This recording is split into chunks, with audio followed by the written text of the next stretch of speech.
computador. Ok, bueno, eh, estamos acá con Matías Bernengo, uno de mis mentores, al menos en la lectura, ¿no? A quien yo lo presento como la mitad de la reencarnación de Raúl Previch, la otra mitad es su coautor, Esteban Pérez. Uno podría decir que Esteban y Matías son las personas más versadas en el archivo de Previch. Si es que uno quiere introducirse en el pensamiento de Previch, a esta altura resulta un poco difícil leerlo directamente. Yo siempre aconsejaría leer primero a María y a Esteban sobre el pensamiento de Previch y después ir a leer a Previch a posteriori. Y bueno, Matías Bernengo es académico de Bucknell University, doctor en economía de la New School for Social Research. Cambió de nombre, ¿no? Ahora es universidad, ¿no? Sí, bueno, tuvo varios cambios. Fue New School for Social Research, cambió para algo como New School University. Ahora es solo The New School. Y Ya. la vieja, en realidad se llamaba The Graduate Faculty. La Graduate Faculty era en donde vinieron los economistas alemanes escapados de los nazis, y entre ellos el Adolf Lowe, que era el mentor de Hellbronner, y que una especie de recuperación de las ideas clásicas, era un modelo medio srafiano en Adolf Lowe. Estaba él ahí, ¿no? Y varios otros fueron ahí a la New School. Ava Lerner estuvo en esa un poco más tarde, y Modigliani, que hizo el doctorado ahí, y que la tesis de doctorado de él es la que le dio el premio Nobel eventualmente. Pero sí, era la Graduate Faculty. Y la Graduate Faculty es en donde ahora se llama la New School for Social Research. Han mantenido ahí la vieja tradición de que es la parte de la posgraduación, es en donde estaba la filosofía, está, ¿no? La Nancy Fraser, Sociología también está. en donde estaba antes, sí, Hannah Arendt, etcétera. O sea, eran las cosas, la parte más conocida de la New School fuera la Parsons School of Design, por así decir, que es Ah. lo más popular capaz en Nueva York de la New School. Bueno, Matías hizo su tesis como buen macroeconomista de temas un poco aburridos para el normal de la gente, en tipo de cambio, tipo de interés y precio. Me equivoco porque no lo encontré en tu currículum. Pupilo de Lance Taylor, ¿no?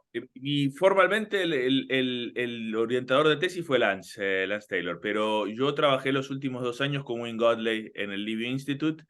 Y la parte empírica de la tesis, que tiene una discusión empírica sobre la sostenibilidad de la cuenta corriente americana, es el trabajo para el modelo de Wayne Godley, ¿no? Que ahora se llama, malamente me parece, Stock Flow, porque Stock Flow, cualquier modelo tiene Stock Flow. Lo que es con contabilidad consistente, ¿no? En realidad, y con una Mm. cierta visión de cómo se hace lo que él llamaba la arquitectura del modelo, en donde lo que él decía, lo más importante no son los parámetros, sino ¿no? Las líneas de causalidad. Pero bueno, fue Godley. Entonces, y hay en algún lugar ahí en el blog, si buscan en Naked Keynesianism, hago acá la propaganda, hay una foto mía el día de la defensa con Lance Taylor y Wayne Godley. Así que fueron informalmente los dos, ¿no? El orientador formal y el informal, Lance Taylor y Wayne Godley. Claro, bueno, voy a hacerte el favor y después cuando postee el video en YouTube vamos a poner el link a Naked Keynes Yo no escribo tanto como al blog. antiguamente, pero es un blog que ahora tiene más de décadas, y de tanto en tanto aparece ahí algo que puede ser que la gente quiera leer. Sí, está bueno, igual está bueno. Sí, aparte, yo creo que debería poner algún ayudante de investigación que ya lo tengas de Minion ahí a hacerle un procesamiento de texto, a ver qué te salen las nubes de tópicos, cosas así. Bueno, hay algo me pareció curioso en tu currículum, pero que tampoco me sorprendió con tanto tuiteo en portugués, etcétera, y tú eres graduado, magíster y de pregrado en la Federal de Río, ¿no? Sí, sí, la familia se fue en 1975, un año antes del golpe, a Brasil, Ujú. y yo crecí entre San Pablo y Río de Janeiro. O sea, en los primeros 7 años estábamos en San Pablo y nos fuimos a Río en el 82. Así que yo en realidad, como siempre digo, como economista soy un economista brasileño, y soy más brasileño que argentino. Yo hablo con mi hijo, ¿no? En portugués. O sea, no es que no es que, o sea, no habiendo nadie, la madre es brasileña y yo igual, aunque estemos los dos solos, hablamos en portugués, así que yo en muchos sentidos soy brasileño, soy un economista de la FRJ. Mi alma mater es la FRJ, yo fui alumno ahí de Carlos Lessa, de Antonio Barro de Castro, de Concepción Tavares estaba dando vueltas, ¿no? Ella por ahí no daba más clase, pero estaba por ahí y de Mario Pozas, Fernando Cardín de Carvalho, etcétera, ¿no? Los más post-keynesianos, si se quieren. La escuela es medio, al contrario de lo que la gente cree, es en cierto sentido es la misma, con diferencias, la misma trayectoria de la Unicamp, pero es en donde formalmente nace la cosa, o sea, los tres fuera Beluso y Joan Manuel Cardoso de Melo, que son realmente de la Unicamp y los que lo hicieron administrativamente posible, los tres grandes intelectuales que atraen para tener la primera maestría heterodoxa en el Brasil eran Castro y Lessa, que tienen un famoso manual de economía, introducción a la economía estructuralista, eran de Sí, la FJ, y Concepción de Tavares, ¿no? acá. María Tavares. Ese librito, ese librito. Sí, sí, sí. Eh, y con Precioso, conexiones, precioso, obviamente, con precioso. CEPAL, conexiones con la CEPAL. O sea, esa gente fue la que fueron mis profesores y varios otros. O sea, Bielchowski, que estuvo, Ricardo, que estuvo tantos años ahí en Chile en la CEPAL, fue mi profesor en los años 80. O sea, como economista soy un economista de la FRJ. Yo ya vine acá a hacer el doctorado muy formado en cierto sentido. La gente no se da cuenta de la diferencia de las formaciones, ¿no? En América Latina y en Estados Unidos. Entonces uno viene con una graduación de 4 años haciendo básicamente economía y encima una maestría que es muy pesada. Antiguamente las maestrías tenías que hacer prácticamente una tesis de doctorado. Y bueno, entonces uno viene muy formado a hacer el doctorado. Claro, claro, claro. Sí, claro. A mí me ocurrió cuando llegué a UMass, básicamente era estudiar de nuevo. Yo tuve algo de heterodoxia con un poco de French Davis, un poco de Agostín, pero son todos neoestructuralistas, o sea, son que también, yo diría que con la excepción de Jorge Katz, que yo no tuve algunos seminarios con Jorge, no, no, Ah, la cosa no es schumpeteriana. sí, que él es más estructuralista o más cercano al estructuralismo clásico. eh, pero claro, también hay todo un cuento en el aspecto más ideológico, cultural del rol que ha jugado French Davis en lo que fue la cancelación de la teoría de la dependencia. No directamente él, más bien fue Patricio Meller, que el director de Cibeplan, que son los que escriben el paper de, macroeconomía del populismo en la experiencia de la Unidad Popular, que es un capítulo del libro que editó Sebastián Edwards con Don Butch, donde ahí se pegaron la doctrina antiestructuralista y toda la cancelación y básicamente donde dice acá los ajustes fiscales neoliberales ortodoxos son culpa de los populismos y no de los terroristas que lo implementan. Ese es un poco el mensaje de Sebastián Edwards. Eso. Que hasta el día de hoy lo repite, por lo Sí, demás. sí, Así sí, que, tiene el librito que salió ahora sobre The Chile Project o lo que se llame, yo lo vi sí, ahí. sí, sí. No lo he Sí, leído, ahí no puedo yo, juzgar, yo, debo decir, pero vi que sacó un libro ahora sobre la experiencia chilena otra vez. sí, yo me crucé unos mails con Andy Simbalist hace poco porque él hizo el libro donde estudiaron el proceso de trabajo en las empresas de la propiedad social en el gobierno de la Unidad Popular. Le estaba preguntando por los datos, etcétera, y él me contaba que ahí me mandó un review. Lo leí, encontré que había sido bien blando y buena onda con Edwards, porque en realidad yo no leí el libro de Edwards, pero sí fui a la referencia y se saltó harto de la literatura como de Chicago Boys y de más contemporánea y Bueno, más crítica, o sea, la lo deja que de lado, no. Sí. Bueno, obviamente no. sigamos para cerrar. Entonces, para contar un poco de introducida a Matías, Matías es especialista en macroeconomía, en economía política internacional, en desarrollo de América Latina y en historia del pensamiento económico. Y es por eso que me contacté con él, además de darle mi más sentido pésame ante la derrota que sufrieron los hermanos argentinos el fin de semana pasado, que nosotros ya venimos procesando derrota tras derrota hace un rato, así que creo que somos como adecuados para acompañarlo en este, en este proceso, Eh, que nos dé un poco como, que nos hable un poco de la elección y también un poco de coyuntura mundial, donde esta elección se da, etcétera, que conversemos un poco.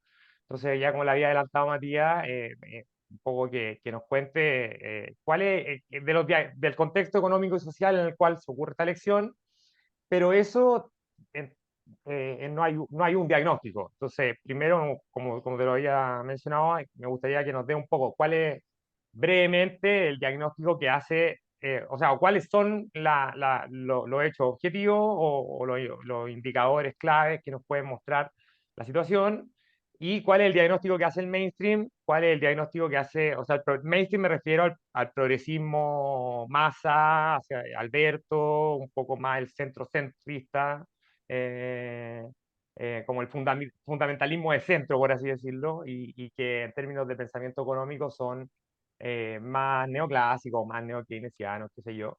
¿Y cuál es el diagnóstico del kirchnerismo? Y un poco después de eso, ¿cuál es tu diagnóstico? Que puedas como triangular entre tu diagnóstico, esos dos diagnósticos, cuánto difieren, cuánto no, etcétera, etcétera, y un poco cómo Milei irrumpe estratégicamente en ese contexto dentro de ese debate. bueno, es que hay mucha cosa para discutir y no la quiero hacer demasiado larga. Yo te diría sí, yo creo que el problema, empiezo por el problema más directamente. El problema que tenemos es que no hay dólares, ¿no? Obviamente la Argentina, al contrario de prácticamente todos los países en la región, con la excepción no, de Venezuela, que es un país que tiene sanciones, es el único país que no acumuló reservas en el periodo, ¿no? Entre el final del boom de las commodities, que empieza, ¿no? A claudicar ahí, la cosa empieza a quedar mal a partir del 2008-2009 con la crisis financiera global, al 2014 cuando finalmente las commodities, los precios se derrumban. En ese periodo hay una gran acumulación de reservas internacionales en la región y en el mundo, ¿no? Y la Argentina no acumuló reservas. Fruto de eso, y ahí habría que discutir, no lo voy a discutir, pero habría que discutir por qué no se hizo antes, o sea, por qué en ese periodo que va del 2008-9 al 2014 no hubo acumulación de reservas y las decisiones que se tomaron en ese momento. Yo creo que ahí se tomaron decisiones de que se creía que había que mantener un tipo de cambio devaluado y las tasas de interés bajas por decisiones en esa época del gobierno de Cristina, es el momento que yo estuve en el Banco Central y el ministro de Economía era Kicillof, ¿no? El actual gobernador reelecto, lo que sobró del peronismo en pie progresista y del kirchnerismo en la provincia de Buenos Aires, ¿no?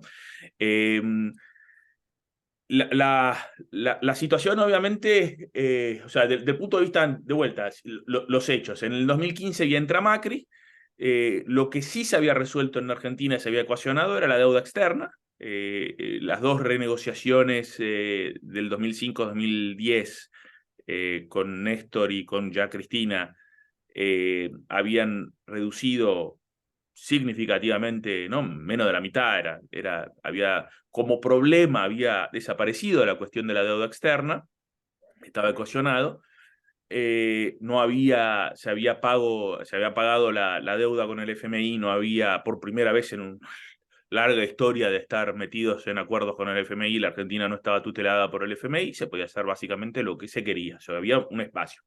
Entra Macri, y yo hay un articulito mío en Dollars and Cents, ¿no? Porque digo, raramente uno las pega todas. Yo lo que dije pasó. Yo dije, te dicen que vienen a estabilizar, no van a estabilizar. Lo que ellos quieren es bajar los salarios reales. Y para bajar los salarios reales van a devaluar y la inflación se les va a ir. Y se les va a ir y no es un error, es que realmente quieren que la inflación suba porque es una forma de bajar los salarios reales. ¿No? ¿Qué van a bajar? Los salarios nominales. Lo que te van a bajar son los salarios reales. Entonces la inflación se les va a ir al principio. Y se les fue. Y realmente la inflación se va del 20, 20 y poco. Cuando yo estaba ahí todo en el banco, yo siempre digo, ¿viste? Cuando yo estaba en el Banco Central, la inflación argentina era baja, era el 20%. Se le fue a 50 y bajaron los salarios reales y las devaluaciones son medio contractivas, también después subieron las tasas de interés para intentar frenar la inflación, que no es una forma muy adecuada de cualquier forma, más que para intentar sostener el tipo de cambio, pero bueno, son obligados a ir al Fondo Monetario porque también no tienen reservas. O sea, el Banco Central no acumuló reservas, todo el dinero que entró durante Macri se fugó.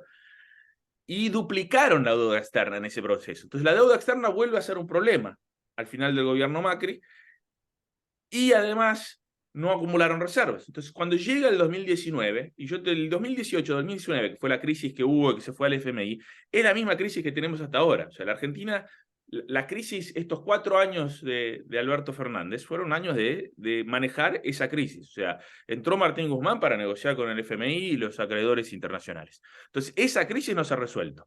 Es Bueno, un... tengo una consulta, una consulta. En términos de canales.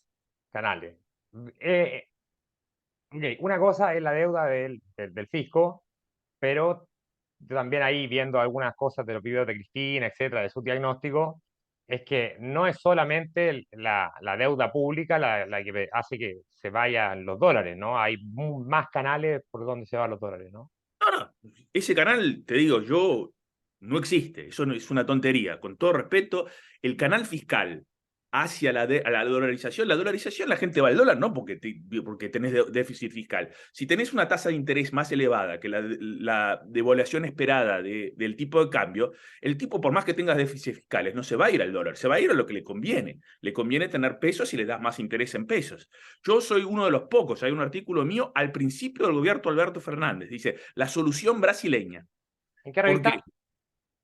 ¿Cómo? Página En, 12. en En página página 12. 12 del 2019. En diciembre, noviembre del 2019, antes Sí, que sí, asumiera... después yo busco, es para después dejar los links a esos artículos que van mencionando Sí, en sí, sí. el...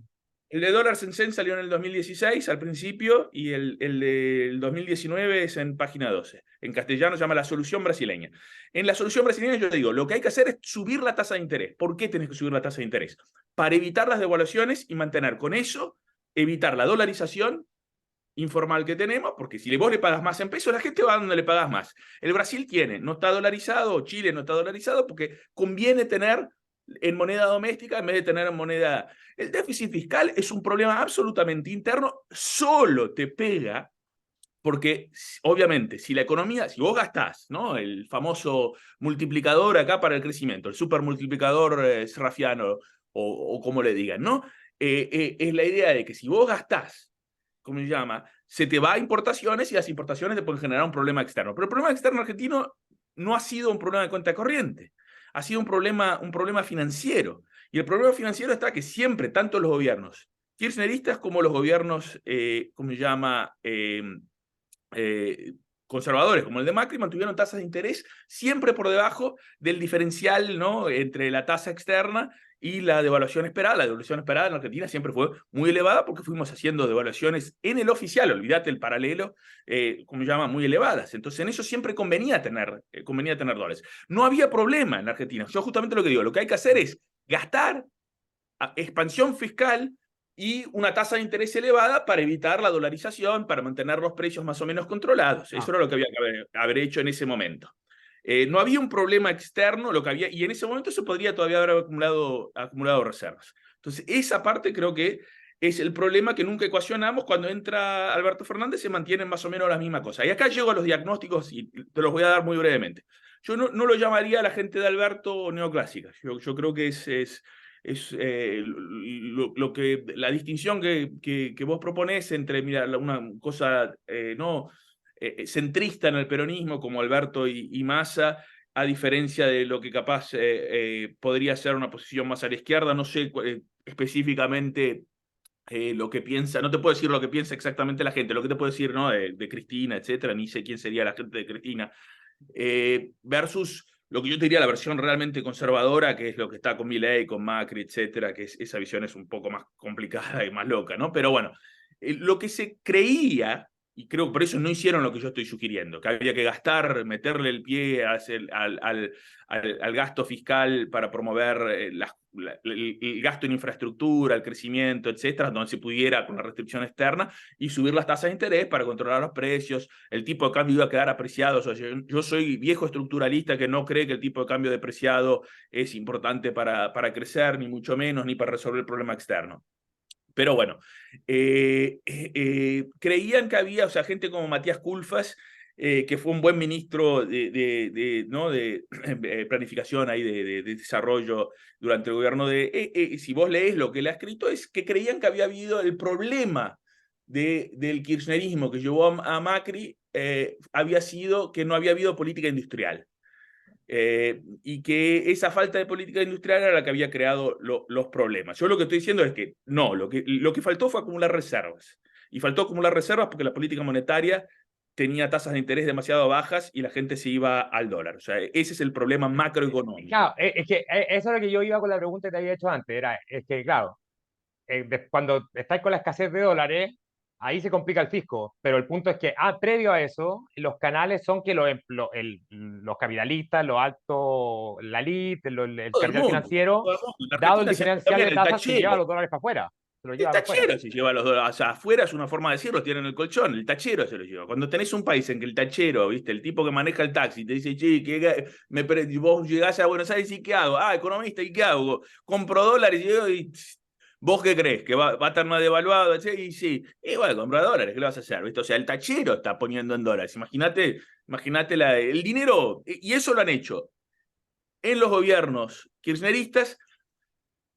La razón de economía política es la idea de que las tasas de interés elevadas son pro sistema financiero y etcétera. Entonces con eso no, porque yo siempre digo, te dicen, la tasa de interés elevada es a favor del sistema financiero. No.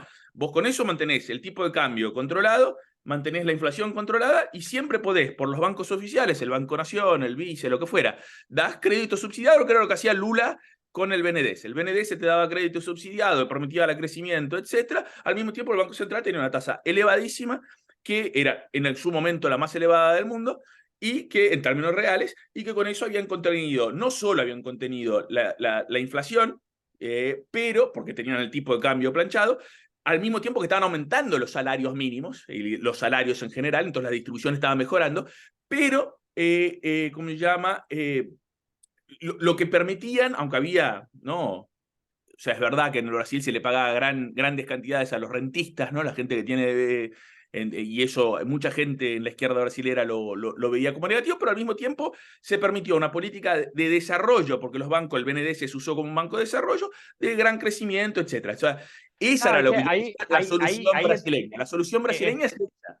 en términos financieros, yo estoy de acuerdo contigo. Eso, y como de mix de política es lo correcto. El punto es cuáles fueron los sectores que efectivamente el Vende financió y cuánta gente robó entre medio de ese De vuelta, la financiamiento. política industrial, ahí Sí, podemos entrar lo que dijo Matías Culfas. claro. Ahí yo creo que hay una discusión de Pero estoy cómo 100% de acuerdo hacer contigo. 100% de acuerdo. la política industrial. Sí. Pero ojo, estaba siendo hecha en el Brasil. Estaban recuperando la Petrobras, que no por casualidad cuando se da el golpe en Brasil, se da por vía información y esa privatización informal que han hecho de la Petrobras. Igual había. Pero espérate, había una reprimarización y desindustrialización Sí, pero importante, igual. había crecimiento, o sea, estaban haciendo, ¿cómo se llama? Prospección en aguas profundas, con tecnología brasileña. Estaban construyendo otra vez barcos, recuperando la industria de construcción naval. O sea, la reprimarización no es resultado de la política del PT. La reprimarización es resultado de las decisiones norteamericanas que abrieron a China en 1972 y que le han dado todas las prebendas, hasta recientemente cuando Trump cambia las políticas y las mantiene Biden, de abrirle las puertas a que todas las compañías americanas, si Apple se va a producir, como se llama, teléfonos en China, la capacidad que puede tener Argentina o Brasil de producir teléfonos para venderle a Estados Unidos es prácticamente nula. O sea, la idea que tenemos nosotros de que son nuestras élites las que decidieron desindustrializar y reprimarizar y que no somos parte de una decisión en el centro de realocar, para joder no a nosotros, sino a la clase trabajadora americana, acá, Claro, para dejarles claro. el Sí, copete entiendo. en el centro y Entiendo tu punto. reponerlo. O sea, la industrialización de Asia es un resultado de decisiones que ocurrieron en el centro. A nosotros nos pegó de palo. Había un intento y podés discutir cuánto se puede hacer, cuánto se puede resistir, lo que había que hacer en el caso brasileño. Obvio que hubo una reprimarización. Esa es inevitable. ¿Cuánto de eso ocurrió con el PT y cuán buena era la política industrial? Lo podemos discutir. Yo tengo también mis dudas. Creo que hicieron, por ejemplo, la política de campeones del PT se metió a darles grandes cantidades de dinero a los productores de carne brasileños, que es el mayor grupo, todavía están. Tienen la mitad de los frigoríficos americanos, productores de carne, es el JBS, es la compañía brasileña. Eso me parece un error. Pero más allá de eso, había una preocupación justamente de hacer política industrial y usar el BNDES como el primer presidente del BNDES de Lula es Carlos Lessa, ¿no? Viejo estructuralista preocupado justamente con la industrialización. Entonces, la preocupación estaba ahí. Pero volviendo, yo creo que en Sí, la Argentina volviendo. ese Sí, porque podríamos diagnóstico hacer era. otra sesión de Brasil en perspectiva No, histórica. pero rápidamente, había una perspectiva de que el problema era un problema de industrialización, que yo creo que no era un problema macroeconómico. Yo creo que en el lado, ¿cómo se llama? Kirchnerista, hubo una preocupación, creo, de que eso, como yo leo de los diarios, no tengo ninguna información, ¿cómo se llama?, interna, aunque conozco mucha de la gente. Hubo una idea, creo, de que la política macroeconómica, porque estaba en las manos supuestamente de Guzmán, de Martín Guzmán, de que era muy restrictiva por los acuerdos con el FMI. Creo que lo veían como negativo los acuerdos del FMI. Yo lo que tengo entendido es que inclusive Guzmán era persona de masa originalmente, y yo había estado con él meses antes de la elección en el 2019 en Los Ángeles. Estaba en una mesa que estaba, yo, por lo que tenía entendido en esa época, él era justamente, había una alianza dentro del peronismo que salió de eso la candidatura, ¿no?, de Alberto y Cristina, y que Massa era el candidato principal al Congreso, era el líder en el Congreso de la coalición, y que él tenía la persona en economía, que era Martín Guzmán. Ese era el acuerdo que habían organizado, pero claro, dentro del kirchnerismo lo veían la cámpora, la gente más a la izquierda, como excesivamente conservador y atado a los acuerdos con el FMI. Yo personalmente creo que no había mucho espacio para hacer mucho más. O sea, no creo que hubiera habido particularmente espacio para algo más. Lo que sí es, además de la mala suerte, hubo la pandemia, esto, lo otro, no hubo en ningún momento ninguna preocupación de acumular reservas en el Banco Central. O sea, de vuelta, la tasa de interés siempre se mantuvo demasiado baja comparativamente con las tasas internacionales y las expectativas de devaluación y riesgo país, ¿no?, los diferenciales. Entonces siempre convenía tener dólares. En la Argentina consistentemente conviene tener dólares que tener no activos en moneda doméstica. En ese caso, la gente va a ir a los dólares. Entonces la situación del Banco Central fue siempre muy frágil, muy frágil. Y pudieron ir pateando, ¿no?, por así decir. Eso fue la negociación con el FMI. No les pagamos ahora, les pagamos más tarde, porque ahora no hay. Eso se consiguió, y obviamente esto está al borde de explotar. De ahí, ¿no?, las devaluaciones se le fueron, estamos a 140% de inflación, etcétera, etcétera. Entonces yo creo que las dos interpretaciones eran, de un lado, que era un problema eh, real, de que faltó política industrial. Creo que hay algo de verdad en eso, debo decir. La parte que me parece más correcta en ese diagnóstico es que teníamos siempre un agujero en la cuenta corriente de importaciones energéticas. Había una preocupación con terminar el famoso gasoducto y reducir esas importaciones. Se terminó parte del gasoducto, eso empieza, ¿no?, y poner las exportaciones de vuelta, absolutamente reprimarizado en un cierto sentido. Las exportaciones es subir las exportaciones de litio, capaz, importar menos de gas natural. Y hubo obviamente una mala suerte increíble con el calentamiento global y ¿no?, las exportaciones de soja en picada. Todo eso fue muy negativo. Y del otro lado, un diagnóstico de que la falta de crecimiento era en última instancia, ¿cómo se llama?, por el excesivo ajuste fiscal, supongo. Yo creo ahí la otra cosa es que hay un diagnóstico conservador que sigue estando ahí, ¿no? El diagnóstico conservador, o sea, realmente el que vos decís neoclásico, etcétera, viene por el lado de los liberales en la Argentina. El neoliberalismo en la Argentina es muy fuerte, ¿no? O sea, la cuestión realmente que me parece importante entender es, se habla mucho en la Argentina de la resistencia y la persistencia del peronismo, cuando realmente lo increíble es la persistencia del neoliberalismo, ¿no? Hay ¿no? El famoso libro de Alperín Dongui era la larga agonía de la Argentina peronista. Esto es la larga persistencia de la Argentina neoliberal. Porque el Ah, como neoliberalismo el fantasma de Menem ahí, ¡pum! sí, no, además que tiene de todos los colores, te dicen, el peronismo. Pero el peronismo fue neoliberal también. O sea, el peronismo jugó para donde tenía que ir y el peronismo es Massa, que era de la UCD, y Alberto Fernández, y es Cristina. O sea, ¿qué es el peronismo? El peronismo es un gran frente, no es un partido con un color ideológico evidente, y fue parte del proyecto. O sea, los cuatro experimentos dichos liberales, ¿no? Neoliberales, eran Videla, ¿no? Obviamente, el golpe militar, ¿cómo se llama? Menem, o sea, un neoliberalismo peronista, disfrazado de Facundo, ¿no? Con las patillas, y los grandes caudillos del siglo XIX, o sea, populista, Y los todas viajes al pero espacio y liberal. todo. Sí, pero liberal, sí que viste la idea de que el peronismo siempre sí, estaba Caballo con el Caballo, eran todos peronistas, la cantaban la marcha, viste. Entonces, ¿de qué estamos hablando? La única vez que los porteños ahí, la gente de Recoleta, eran todos peronistas. Pero bueno, y del otro lado volvemos, ¿no? con Macri y ahora con este loco. Pero hay una continuidad en todos estos, hay una gran continuidad y hay una persistencia de esta idea de cuál es el problema argentino. Y es un diagnóstico muy malo, es el mismo diagnóstico. El diagnóstico es que el problema es que somos muy redistributivistas, de ahí que viene ahora, ¿viste? Vamos a cortar la justicia social, etcétera. Al contrario, que hay demasiado gasto, que es el gasto financiado por el Banco Central que emite, que genera la inflación.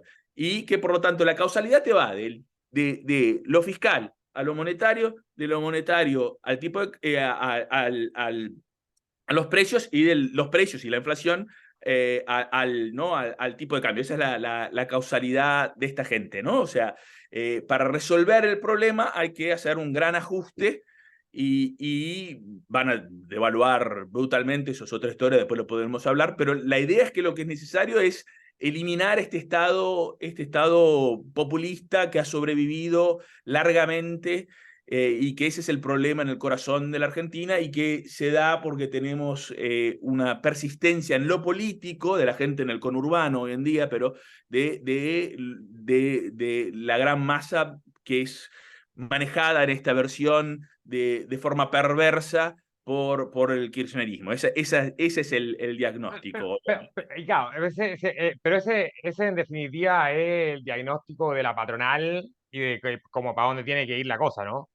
Y el punto es, ahí lo que me interesa como contrapreguntarte para tratar de aclararlo, ya, uno podría decir que mi ley, por así decirlo, es la gambeta populista que aparece por la derecha de una coalición de derecha que está media venida menos, que no tenía muchas posibilidades de ganar por sí sola. Ajá. Y él es como por así decirlo, la gambeta que permite que al final la Gutenberg coalición es gane. outsider, Que, pero el punto es que no es un ah, outsider, es absolutamente interno, es una figura no, no, por creada supuesto, sí, por ese el es el mainstream. engaño. El engaño es que es outsider. Ajá. Eso. Y que aparezca como outsider y que te ponga, se viene el estallido de la Versuit del lado de la derecha. O sea, como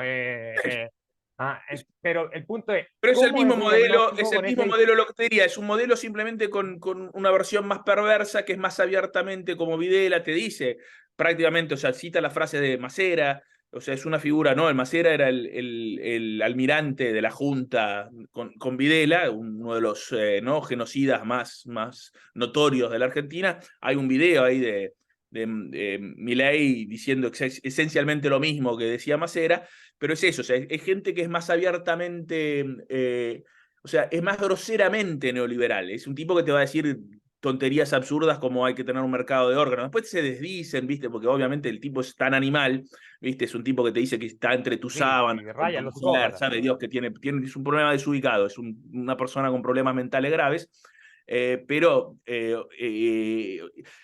pero es esencialmente lo mismo que, o sea, aunque el porteño tradicional, fino, quiera parecer que no es eso, es eso. O sea, el diagnóstico de Milei es una versión grosera de lo que cree ¿no? la gente posh y bien de Buenos Aires, es eso. Es que el problema es Pero, el pero peronismo y hay que cómo eso destruirlo. irrumpe?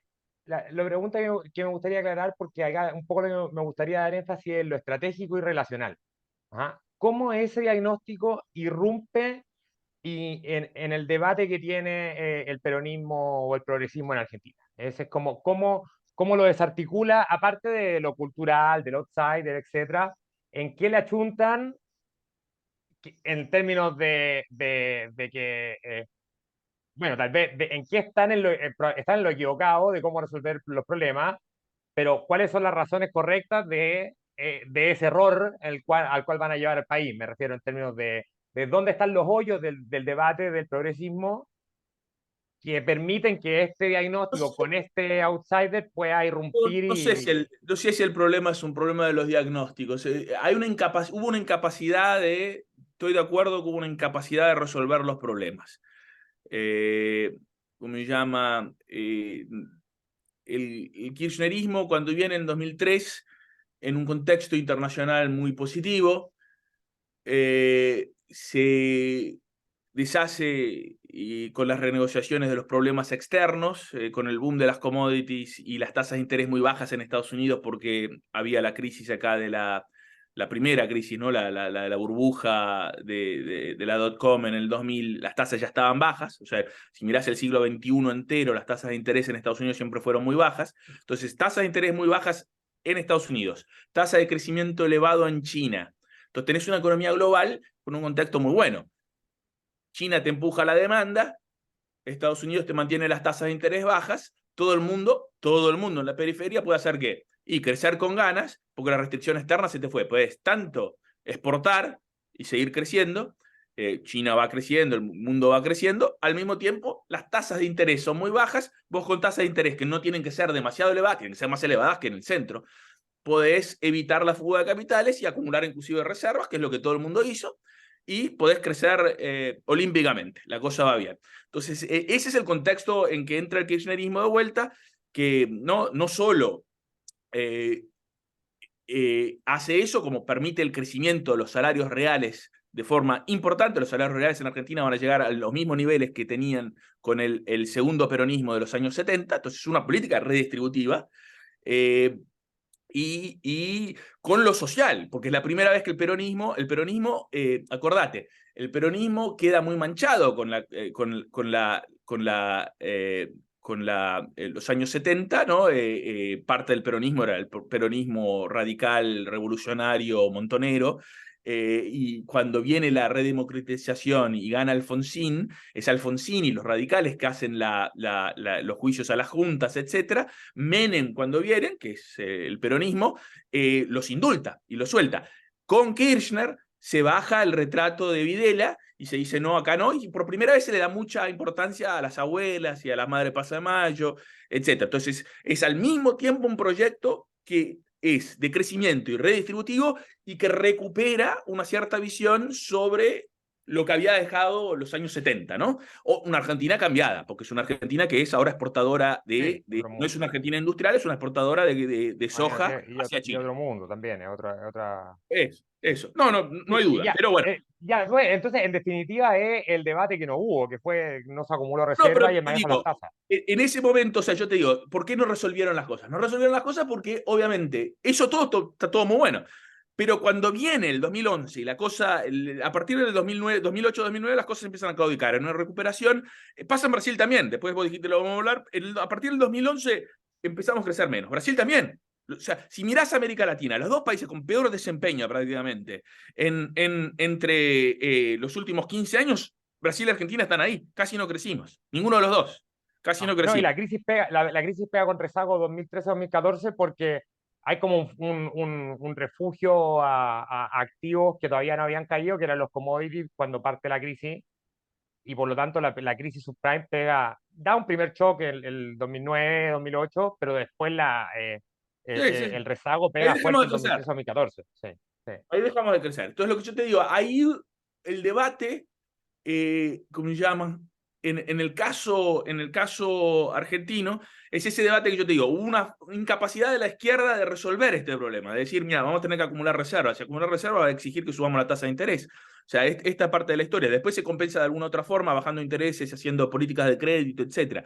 Pero ese debate no se dio en la izquierda argentina. Entonces no se resolvió ahí esa Ahí está cuestión. pero ese es mi punto. Ahí está el debate ausente que permitió que la derecha Claro, pero pudiera lo que yo quiero decir es importante acá, es que la derecha en esto no tiene que construir. Macri no viene, no, destruye Milei no nomás, viene a destruye, por construir, supuesto. vienen a destruir. Entonces es muy Sí, fácil, por yo te digo, el supuesto. problema del péndulo que hemos tenido es un péndulo entre algún tipo ¿cómo se llama?, de peronismo más o menos, ¿cómo se llama?, moderado. Vos podés tener pueden haber diferencias entre Alberto y Cristina, y lo que viene, ¿no? Que ha sido no, o sea, estamos entre Menem, o sea, yo en este sentido lo pondría Alfonsín, Kirchner, no, Néstor, Cristina, Alberto, dentro de todo, son parte de una preocupación con intentar agarrarse a reconstruir una Argentina que la economía global la ha puesto en otro lugar y que es muy difícil,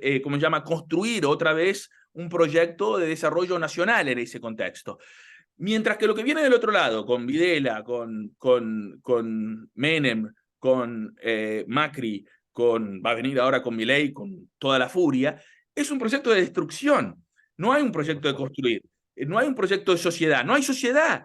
Si destruís todo y simplemente exportamos lo que es, como se llama, productivo, que en el caso argentino va a seguir siendo porque la pampa húmeda podés producir soja de forma, como se llama, prácticamente sin problema y tenemos recursos, ¿no? Estamos ahí entre Chile, Argentina y Bolivia, estamos sentados en gran cantidad de litio que las van a privatizar y vamos a regalar, etcétera.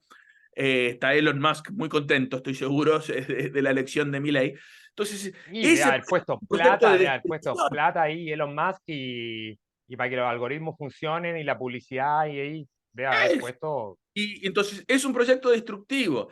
Y la gente dice, pero ¿por qué van a destruir? Porque no hay ningún problema. Si vos mirás, ¿cómo se llama? ¿Qué pasa en Buenos Aires? Si estás en Barrio Norte, ¿no? Estás ahí en las partes, ¿cómo se llama? Alejadas del conurbano.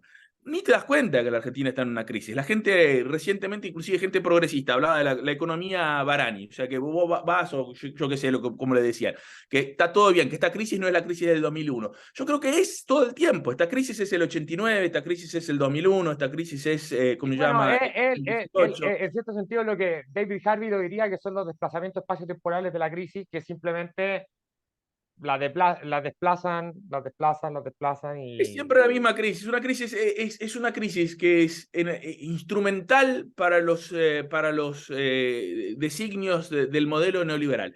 Si vos vivís en La Recoleta o en cualquier parte de Barrio Norte, la Argentina está muy bien. Inclusive cuando le va mal a la gente es de alguna forma mejor. Tenés la empleada que viene a trabajar a casa, ¿viste? Te da menos problemas. Esa es. Le tenés un pie encima a la clase trabajadora. sí, por supuesto, Ese por supuesto. elemento y con un poco más de represión, que es lo que esta gente quiere, de ahí que de tanto en tanto le sale el lado, viste, Videla de esta gente, el lado Pinochet, con más represión, así, viste, si se zarpan y salen del lugar, les damos de vuelta con ganas. Ese es el modelo, y entonces no hay mucho debate con ese otro modelo, no hay absolutamente No, ningún no, no, si yo debate ahí objetivo con la gente que está por nunca me detrás de refería ese modelo. ahí nunca me quise decir de que la derecha tiene un debate racional, sino que precisamente parte del problema es que el progresismo tiene un debate racional entre sí y la derecha te ocupa el espacio irracional de las bajas pasiones del pueblo para romper ese debate y reventarte.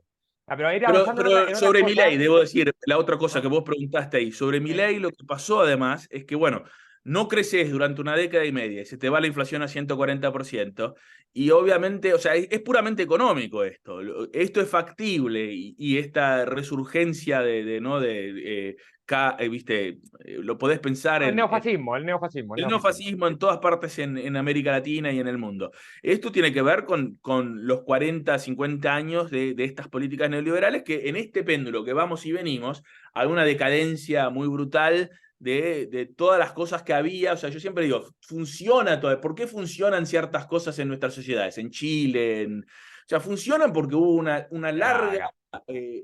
inercia de las políticas justamente del periodo anterior, del desarrollismo. Entonces, le debe Chile que la sociedad no haya colapsado completamente a que Allende y la gente que vino antes, los conservadores que no eran absolutamente Frei, gente que uno, Frei que apoyó el golpe, etcétera, ¿no? Digo, pero que en lo social no eran absolutamente locos y tenían una preocupación de que, bueno, no, al pueblo hay que darle más o menos un poco de educación gratis, un poco de salud, porque si no se van a venir todos O encima. O sea, sea, los conservadores y de los progresistas. mira, ahí te agrego algo, te agrego algo. Hay cosas que para la dictadura fueron irreversibles. El medio litro de leche para todos los niños de Chile que dio el gobierno de la Unidad Popular fue irreversible. En algún momento, cuando el boicot estaba aplicado por la patronal y Estados Unidos articulado, etcétera, eh, la Unión Soviética dio ayuda. No funcionó en muchas cosas, por ejemplo, en cuestión de repuestos de maquinaria, las instrucciones venían en ruso y la gente, los ingenieros no podían leerlo, dentro de los pocos ingenieros que además no se lo habían fugado, porque hubo muchas fugas de cerebros también. Donde sí funcionó fue con las fábricas KPD de construcción de edificios.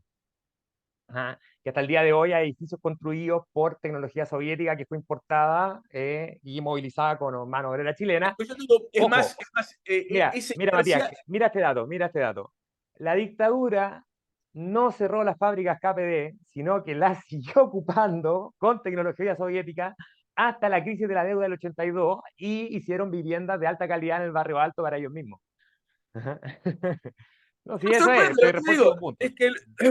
es que el socialismo funciona. Ese es el drama. Sí, sí, Y sí. la salud pública Ahora, funciona mejor que la salud quedándonos en privada. Argentina, sí, Es quedándonos en al contrario de lo Argentina, que dice Milei.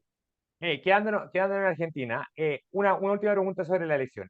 ¿Cuánto peso tú, en tu opinión, yo sé que tú no eres experto en análisis político, sino que lo tuyo es otra cosa, pero ¿cuánto peso es que el candidato fuera la cara de la gestión de la crisis? Porque hago el contraste por ahí, porque vi algo en Instagram, de un Instagram que sigo que se llama Geografía Histórica, de hecho te lo voy a mandar, es muy bueno, que hace el contraste con Erdogan, ¿no? Erdogan está viviendo una crisis parecida a la de Argentina, no obstante, el tipo con medio como que castiga a su ministro de Economía fracasado y le pone a otro y dice, me lo resuelves, y después el candidato no es el ministro de Economía, es Erdogan. Ahora, también hay muchos otros factores que están pasando con el sentimiento panislámico, la cosa palestina, etcétera, que Erdogan ha tomado una posición de liderazgo humanitaria que a mí me parece, uno no esperaría de un autócrata de derecha como él, pero bueno, la vida te da sorpresas, Pero lo sorpresas te da la sacaron vida. a, mira, tu Pero argumento, ¿cuánto mira, pesa que...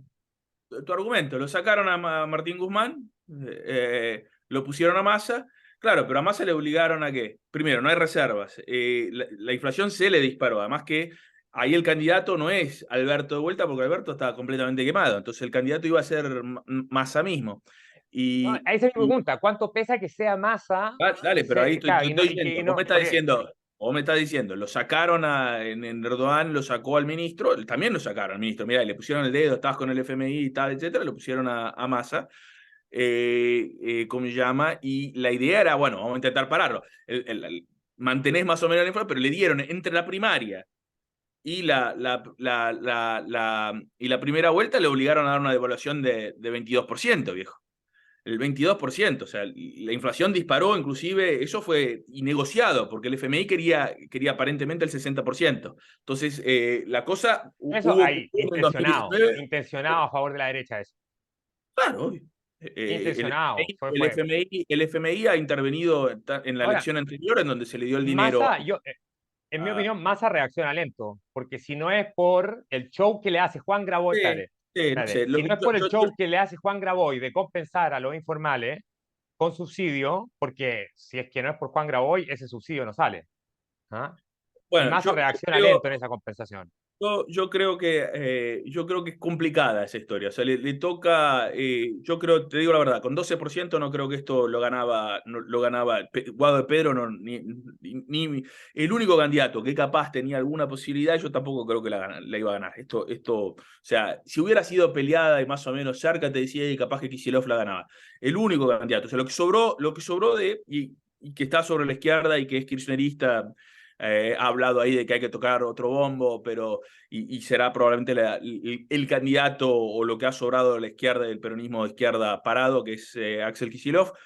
Eh, eh, no sé si la ganaba. Yo creo que estaba perdida. Las condiciones eran muy negativas. Lo que quedó claro también es que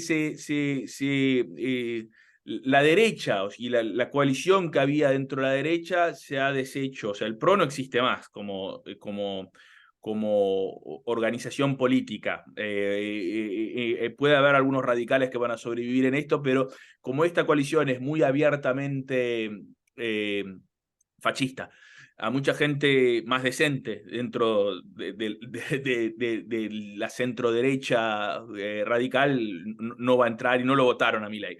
Entonces creo que eso es importante dejarlo claro. Creo que no había mucha posibilidad. Yo creo que esto fue una forma, Cristina obviamente sabía que no podía ganar, medio que se hace un paso al lado, no es una derrota directamente de Cristina, por cierto, no es una derrota de Imposible Kicillof. que Cristina haya desafiado el Poder Judicial y todo, porque también es otro problema en Argentina. O sea, lo del Poder Judicial y el nivel de corrupción que hay ahí es gigantesco. No podría haber No, sido no, eso una es salida de Cristina en contra de todo, de ¿no? vuelta. Esos son estas cosas que repetimos todos, ¿viste? Y en América Latina. La corrupción de nuestro sistema judicial, comparado con cuál, el americano, en donde el juez de la Suprema Corte le da dinero directamente a un millonario y anda ¿cómo se llama? Yendo a vacaciones pagadas por todo el mundo. No hay No, sí, ninguna no lo diferencia digo, en nuestro no lo digo sistema. en Déjame terminar comparación esto. No de, hay ninguna diferencia no entre. lo digo, no, Matías, no lo digo en términos centro-periferia de que acá somos corruptos, allá no. O No, sea, pero allá déjame son terminar eso. iguales o No hay peores. ninguna Pero diferencia. sí, pero sí, Cristina los desafió abiertamente, públicamente, a todo el Poder Judicial. Lo tenés a Trump el tiempo, todo ¿cómo se llama? Y la prensa hablando abiertamente sobre un sistema absolutamente corrupto, donde acá las elecciones no son ni siquiera directas, te las pueden afanar, ¿viste? Eh, ¿De qué estamos hablando?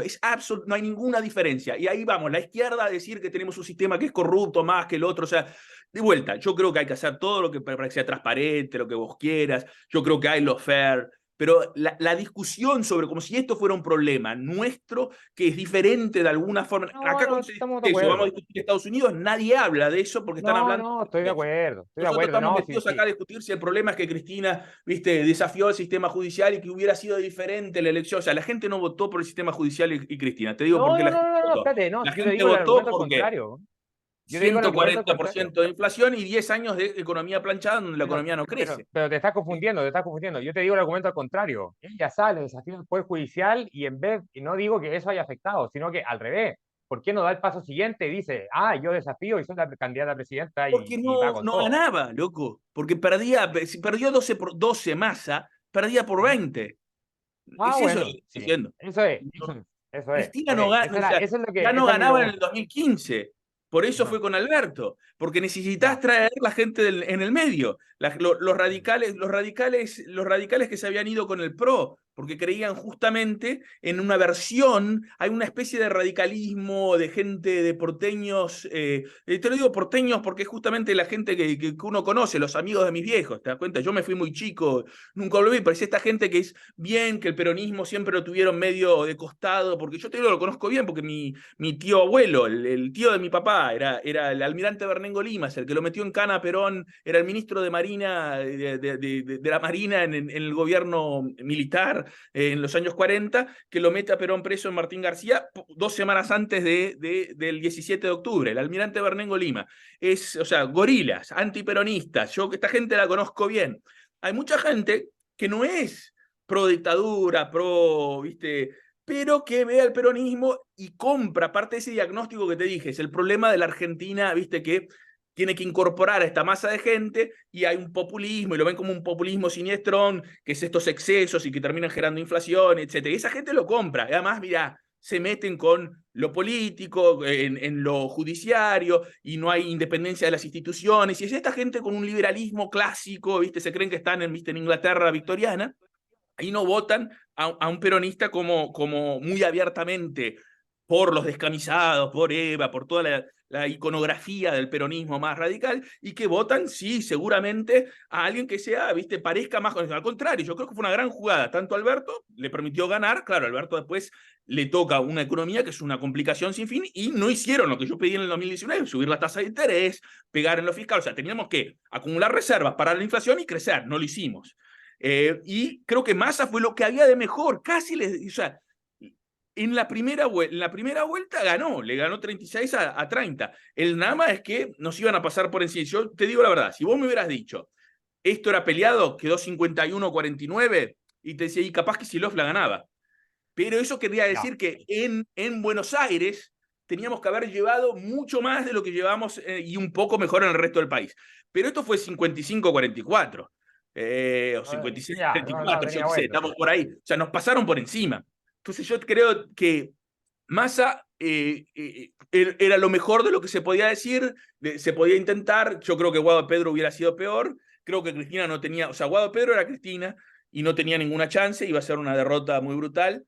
Creo que lo que quedó con esto es, dentro de todo, vos fíjate, lo que sobra en el peronismo es un peronismo de izquierda, es un peronismo kirchnerista, o sea, que viene en la tradición de la izquierda peronista. Lo que sobró es Kicillof, es lo que sobró parado.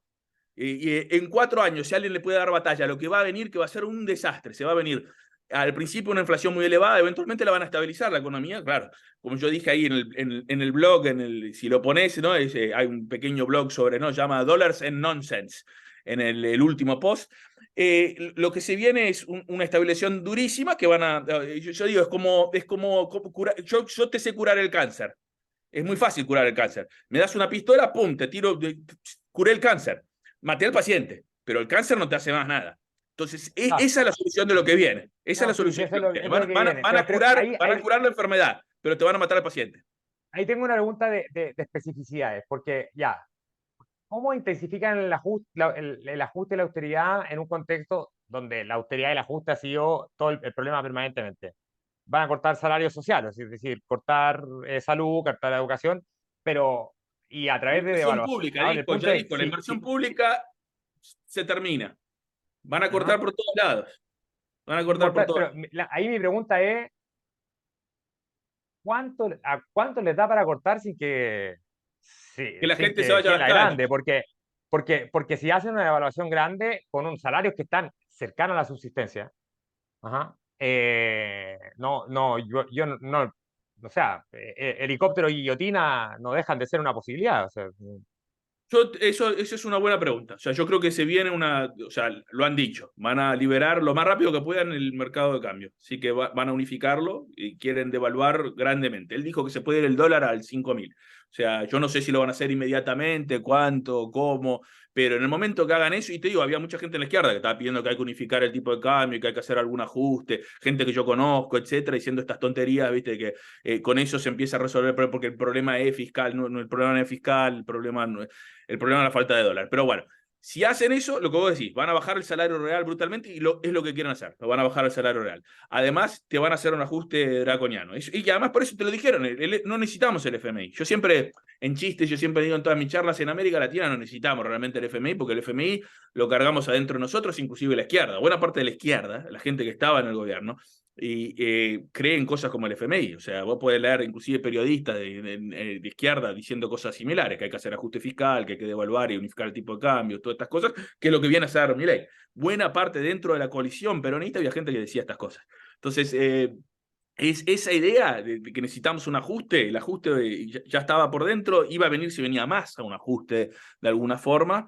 Eh, que no es necesario en el sentido de para acumular las reservas. O sea, lo que era necesario es tener un espacio para acumular reservas y minimizar lo que fuera necesario la devaluación, que igual, viste, cuando no tenés reservas un poco se te va, ¿no? Entonces, en ese sentido, creo que lo que viene es un ajuste como no hemos visto ¿no? en generaciones, y esto no es un gobierno, como vos decís, de la dictadura. O sea, esto no se puede hacer, y como vos dijiste, mira, en el caso de Chile, la dictadura inclusive no pudo hacer todo lo que quería, porque ¿viste? No podés matar a la gente de hambre. Entonces, esto va a ir a los límites de matar a la gente de hambre y que no los tengas todos en la calle. puede ser que los vamos a tener todos en la calle. No sé lo que va a pasar en la Argentina con un ajuste de estos. Esto no es o sea, no me queda claro que sea factible hacer un ajuste de la forma como quiere Milei sin ninguna consecuencia social. Ahora, se vienen también justamente con gente que es pro dictadura. O sea, la vice de, Ah, presidenta electa es gente que visitaba a Videla. O sea, estamos hablando en la cárcel. O sea, es gente que es abiertamente pro represión. o sea, y va a ser muy definitorio entonces cómo, si es que el Poder Judicial y la policía se le alinea por completo o no. O sea, yo creo que va a estar completamente alineado. A esto van. Esto es acopar, es un proyecto autoritario. Va no, a no, ir hasta pero tiene a en esos Estados proyectos Unidos, a autoritarios, Israel. por ejemplo, te doy el caso de Chile acá. Te doy el caso de Chile. Invitó a Bolsonaro, o sea, básicamente lo desinvitó a Lula. Vos fíjate lo que hizo. Es el mercado número Sí, uno de sí, la sí. Argentina, es China y Brasil, los BRICS. Y invita la primera semana, al día siguiente, ayer, al día siguiente de la victoria, le dice a Bolsonaro, vos venía a mi, o sea, le dijo a Lula, no vengas. Mirá la locura de este hombre. Lula lo No, felicitó, no, y pro no le da Israel respuesta. y pro Israel y va a andar celebrando los bombardeos a los niños en Gaza, si no, si eso no me cabe duda. Pero por Lo que ejemplo, te doy viene el es caso de Chile, un te doy el gobierno caso de autoritario. Chile, te doy el caso de Chile de las fisuras de un proyecto así en términos de cuajar. Cuando acá fue la revuelta social, y estábamos con una primera línea formada de gente que andaba ahí con escudos hechos de tapas de basura y casco y antiparra y a piedras con la policía. Sí, palizas le Y dieron. Hicieron una Piñera nos saca, policía no diferente espérate, a la de espérate, Pinochet. espérate, Piñera nos saca a los milicos a la calle. Ajá. Y, y cuando dice Piñera, frente a todo el país en cadena pública, estamos en guerra. El mismo jefe del ejército que fue pinochetista, pero también que ha hecho mucha labor institucional, no solo en lavarse la cara, sino que además limpiar conciencia linterna y de mucha renovación que ha habido. El que dice, yo no estoy en guerra con nadie, él y contradice al presidente inmediatamente. Ajá. Entonces, mi punto es, claro, ahí la policía era mucho más dura de lo que fue el ejército y de ahí, bueno, una protesta más avanza que después los ejércitos se volvió al cuartel y ahí todo hay un rumor y un enigma si es que los milicos salían de nuevo, que acá el chantaje que nos hizo la centroizquierda fue que, que cuando firmaron el acuerdo por la paz, que si los milicos iban a salir de nuevo, decían que iban a salir a disparar y que ellos tenían esa información y que por eso firmaron el acuerdo con la derecha. Eso es el chantaje que nos hicieron. Hasta el día de hoy nadie nos ha entregado información ni había un reportaje que aclare cómo fue eso y cuán verdad era, o si había sido solo un bluff o eso. Mi punto es que, claro, habrá que ver, porque los policías tienen primos, tienen etcétera, y cuántos son capaces además de aglutinar a la policía Yo no, en lamento función de decir que ordenar creo que todo eso. no es ni siquiera eso. O sea, si viene la gente del conurbano, porque están muertos de hambre, le van a pegar con un palo durísimo. O sea, si esto es ahora, si te empezás a tener la clase media en el medio de la calle, eh, y la coalición, porque la clase media pesadamente porteña en Córdoba, en todas partes, lo votó a Milei. Y sí, algunos tapándose la nariz, otros con alegría. Así que, porque hay mucho facho en la clase media. Pero si perdés esa gente, o sea, esa gente, acordate, él prometió que tu hijo no tiene que irse del país. Es lo que dijo Milei, que es verdad, la situación no creció 10 años, seguimos en estos problemas, tenés que la gente se va del país. Eh, si la gente tiene que seguir yéndose del país, si no hay empleos para los pibes de clase media, si esta gente termina en la calle protestando contra el gobierno de Milei, ahí sí van a tener problemas. Entonces, O el sea, ajuste, si le aplican el ajuste y le pega fuerte a la pequeña burguesía y a los sectores medios, ahí se les sale. ahí se le sale la cosa y ahí de vuelta, acordate, en 4 años hay elección, o sea, pero ojo, yo te digo, de un lado está eso, de otro lado está que si juntás un poco de reservas, y no es imposible, te digo por qué, porque vos fíjate lo que pasa. Exportás un poco más de soja. Tuvimos 3 años muy malos de las exportaciones. Exportás un poco más. Ya estamos importando menos gas natural porque terminamos el gasoducto. Entonces ya, pum, eso se resuelve. Si negocian con el FMI, pueden tirar un poquito más para adelante y el FMI capaz le va a hacer la gauchada. y terminan, Alejandro Werner, que es argentino, mexicano, que era del FMI, estos días antes de la elección dijo que, no dijo que era pro Milei, pero dijo, yo estoy esencialmente de acuerdo con el programa económico de Milei. Mm. Él no es más del FMI, pero es el FMI, es lo que piensa el FMI, la gente del FMI. Entonces Alejandro Werner salió una entrevista por ahí que decía, yo estoy de acuerdo el programa, estoy en gran medida, el 90%, no me acuerdo cómo dijo, de acuerdo con el plan económico de Milei.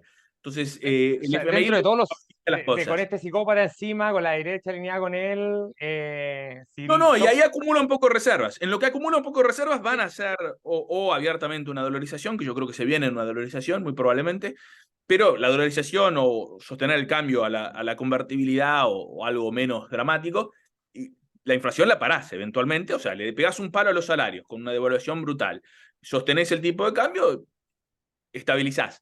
Aunque tengas una crisis muy grande, aunque tengas una crisis muy grande y gente en la calle, vas a ver estabilizado. Entonces acá lo que se puede jugar es una vuelta de lo que pasó con Menem, de que estabilizó, hubo un golpe muy duro a la economía real, pero después del pacto de Olivos y la posibilidad de reelección, quedó la posibilidad de que, como se llama, saliera reelegido. ¿Y qué ganó? Lo que ganó fue que estabilizó la economía. Pasó lo mismo en Brasil con Fernando Henrique, pasó en varias partes de la región. sea, Que no es imposible que esto sea exitoso. no, no es No, imposible que tengamos Milei para 8 años. es Además, con una factible, personalidad autoritaria es que, factible. que siempre te va a decir que Y si hubo ojo, una elección con el aparato de Estado, judicial, con el ejército, con gente que está reivindicando y va a soltar a todos los locos que estaban presos, diciéndote que no, no, me están robando la elección. Entonces, la posibilidad, o sea, te decían la derecha argentina, Massa es la continuidad de un peronismo autoritario a la Venezuela, que es absolutamente absurdo. Mientras que esto es un es proyecto absurdo. autoritario con capacidad y con un escenario que posiblemente puede quedar ahí por un buen rato. No es imposible. Entonces, creo que acá hay una cuestión de cuál es el escenario, de si el ajuste es tan brutal que pone en peligro la estabilidad o la estabilidad que van a conseguir, la estabilidad de los cementerios, pero estabilidad ¿no? Igualmente, como se llama, les permite ganar la reelección y quedarse en el poder largamente. O sea, yo veo acá un peligro muy grave para la democracia. Tanto se habló de los 40 años, ¿no? En octubre, ahora se cumplieron el 30 de octubre los 40 años de la elección de Alfonsín y del retorno de la democracia. Creo que acá hay un peligro muy, muy, muy grave para la democracia argentina. Ahora, pero no es por la democracia argentina solamente, porque considera acá en Chile, tenemos porque bueno, el gran estratega de presidente que tenemos decidió, después de perder la constitución, abrir otro proceso cuando su gobierno venía a la baja. Resultado, en la elección de constituyentes de la nueva constitución, a pesar de que estaba medio amarrado para que fuera una constitución de centro, la ultraderecha de Kast y que el Partido Republicano, que es el partido neopinochetista, abiertamente neopinochetista, arrasó en esa elección y ahora tenemos el plebiscito de salida el 17 de diciembre.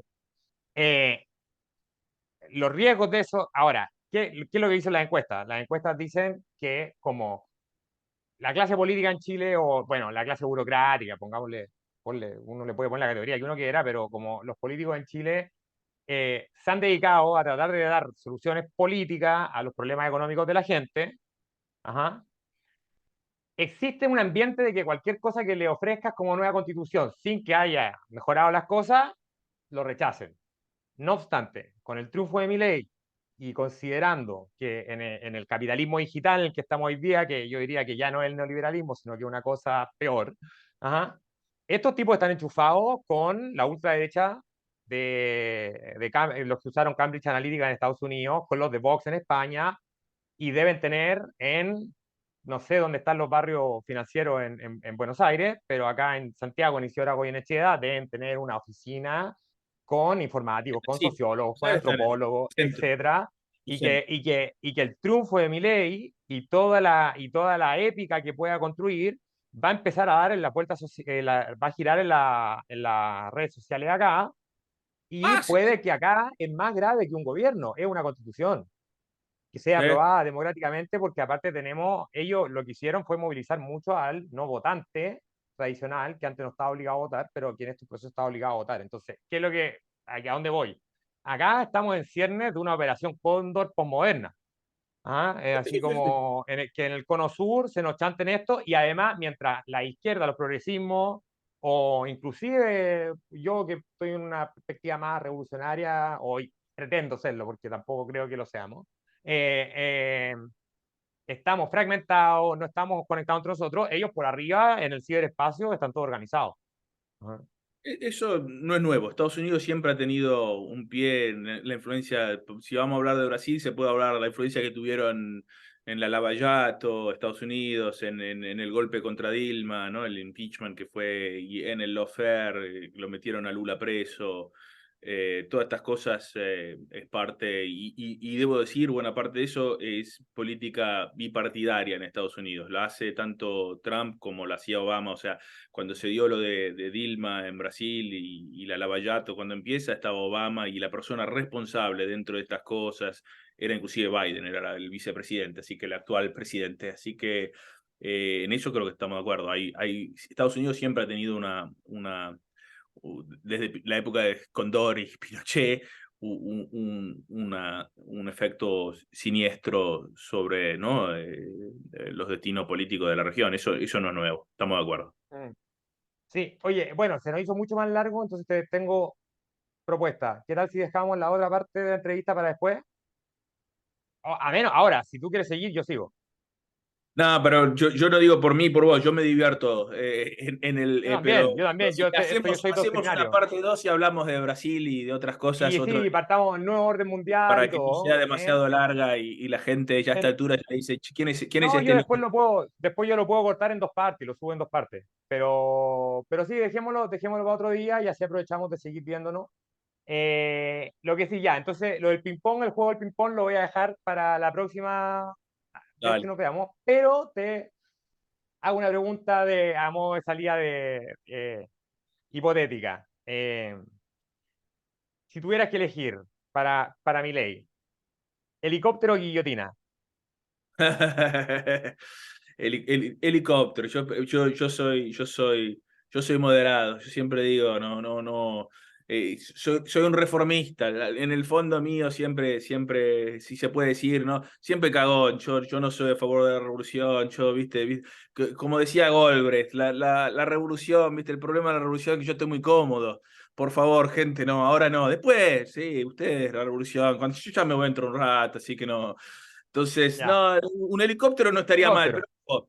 pero no sé lo que va a pasar, ¿no? O sea, la Y situación acá del la pregunta era de tu helicóptero. gusto, de tu elección personal. Si helicóptero o Sí, un guillotina, helicóptero, sí, sí, sí, sí, si hay helicóptero, proyectos, o sea, espero que no conmueva. O sea, recordar que de la Rúa se fue con el helicóptero porque mandó el ejército y murieron como 20 y pico de personas, ¿eh? No es que, o sea, la gente habla, No, viste, como sí. si la violencia, murieron 20 y pico de personas, mataron a 20 y pico de personas, la policía, la represión que se le dio, etcétera. O sea, helicóptero sin gente muerta, espero, ¿no? Porque la Argentina ya ha tenido demasiado de eso. Sí, a ver, yo te doy mi opinión al respecto de ese problema. Yo eh, no creo en la pena de muerte, etcétera, pero ¿cuál es el problema que tenemos acá? Ya se fueron en helicóptero, una vez, ¿ah? Y ahora vuelven. Tal vez si se hubieran ido con guillotina, no habrían vuelto. No sé, siempre vuelve, yo siempre vuelve. Yo creo que lo importante siempre, por eso es importante, como se llama, no solo la educación en estas cuestiones de la clase trabajadora. Mucha gente que votó por Milei, que votó en contra de sus propios intereses. Entonces, la educación, ¿no? La cosa cívica, del espíritu republicano de que hay que tener a la gente informada. Pero lo otro muy importante es que la preocupación con el crecimiento y el desarrollo es central, y con no un mínimo redistributivo es justamente para no permitir que las versiones más extremadas, más fachas. Yo no tengo ningún problema que venga alguien más, o sea, Massa era un candidato de la centro derecha. Massa era de la UCD cuando vas para atrás en el tiempo, o sea, de los liberales más yo en un cierto sentido me parece que eso es parte del juego democrático, que venga una derecha un poco más, ¿cómo se llama? Eh, que acepte, ¿no? Las reglas de lo que fue el juego democrático, como, yo qué sé, Eisenhower en Estados Unidos en los años 50, no te vamos a tocar el New Deal, etcétera. Contra cosas como a partir de Goldwater y Reagan y no eventualmente gente más loca como este Trump. Es que permite un juego en el cual estamos de acuerdo con un mínimo básico de que no vamos a destruir a la sociedad. Y esa parte me parece que es importante mantener. Y para eso es necesario justamente un mínimo de crecimiento, un mínimo de redistributivo, que tengas a la gente más o menos educada, informada y participando. Y eso es muy difícil de conseguir. En América Latina, obviamente, de vuelta, no solo es difícil de conseguir por las cuestiones internas, de que eso es difícil en cualquier sociedad, pero además tenemos los intereses geopolíticos y en donde Estados Unidos estamos muy cerca. La famosa frase de Porfirio, para México vale para América Latina como un todo hoy en día, que es muy cerca de Estados Unidos y muy lejos de Dios. Ah, mm. Ok, ya Matías, entonces quedamos al habla ahí para coordinar la parte que nos quedó pendiente. Y muchas gracias por concederme la entrevista y nos estamos viendo para la próxima. Muchas gracias, no, gracias a vos bueno, cuando la tenga subida, pasame el link, la pongo ahí en el blog y que la gente pueda ver también el blog Naked Keynesianism, que siempre hay alguna cosa por ahí. Sí, ahí le vamos a hacer publicidad a todo. ¿Viste cuál es mi fondo de pantalla, no? Eh, yo estaba intentando reconocer qué es el fondo de pantalla, pero te digo la verdad, no lo... ¿Esto qué es? ¿Star Trek? No. No, no, no. Esto es el cuarto de control del proyecto 5 del CyberSyn. Este Ah, era el cuarto de control que había diseñado Stanford Beard junto a los técnicos dependentistas de la Unidad Popular para el esto es control en real. tiempo real de de la planificación de la economía y de la economía chilena. Y esto estaba diseñado como una mesa redonda donde Allende se iba a sentar con los trabajadores, los pobladores, etcétera, a tomar decisiones sobre la economía. Mira vos. Ahí te recomiendo el libro de Edén Medina, ajá, que se llama, está en inglés y en español. En inglés lo encuentras como Revolutionary Cybernetics. Edén Medina es una historia de la tecnología en América Latina y te Sí, cuenta sí, toda la historia. hizo un documental, ¿no hizo? No, ahora otro, que es uno de los marxistas contemporáneos que está hablando de toda esta discusión del capitalismo digital, que Evgeny Morozov sacó un podcast, ¿no? Ah, yo algo había Te voy visto. a mandar ambos, te voy a mandar ambos, te voy a mandar ambos, te voy a mandar Bueno, ambos. muy bueno. Ajá. Oye, y lo otro que te recomiendo y que creo que sería importante dentro de los círculos argentinos que están discutiendo todo esto, el libro de Clara Matei. No sé si lo conoce, Sí, sí, sí, sí, ajá, la profesora sí, el Nifus. de cómo los economistas pavimentaron el camino al fascismo. Eh, eh, Porque creo que esa es una lectura importante para hoy, tanto con los neofascismos, pero especialmente para Argentina. Bueno, Matías, estamos al habla. Chao, chao. Bueno, muchas gracias.